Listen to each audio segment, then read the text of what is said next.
Since I cannot go live on Shabbat, I'm going live a day early for Daf 134 of Masechet Shabbat, of Gemara Shabbat. And on this one, we get this whole story. Rav Natan of Bavli tells two almost identical stories.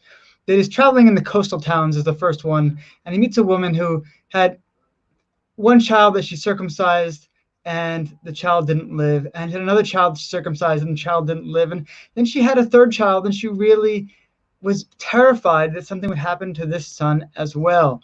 And Rav Natan looked at him, and he saw that he was very red in his skin, and he said, "There's something wrong here. The blood hasn't been fully absorbed in the boy yet. Wait a little while." And so he waits, and certain point the baby's looking better, so they circumcise him then, and this one lives. And so they named the child Rav Natan from Babylon after him. And then he tells almost identical stories, traveling in a different place. And then there's another woman lost two babies, and the third one has almost no blood. It's just, you're not seeing any redness in his skin. She says, wait until you start seeing the blood in the child's skin. And they do, and the child lives, and they name another baby after him. Two almost identical stories. But really, if you stop and think about these stories, what are they talking about? They're talking about, first of all, okay, medicine several thousand years ago is probably very different than it was today, and we had very different concerns and different ways of looking after the young. But it's also important to see, we have this idea that doing a Brit Milah on the 8th day is such an incredibly important mitzvah. We even push off Shabbat in order to do it on that day. But we have to make sure that we're really not causing any harm. We never want to be causing harm through the Mitzvot that we do.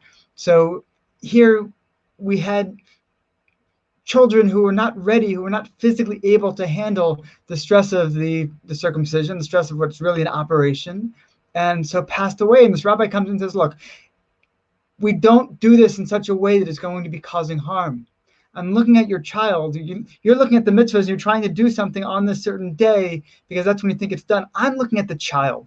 I'm looking at the individual, and I'm saying, you know what? This child is not ready. We're not going to do this in a way that is going to cause harm. So yes, I applaud your desire to do things right and to do things according to the letter of the law, but look beyond this and see that, you know what? There's somebody here who's not prepared for this action, not prepared for this operation, and slow down and wait until the proper moment, because we don't want to use these mitzvot trying to accomplish them as a way of causing harm. That's the last thing we're looking to do.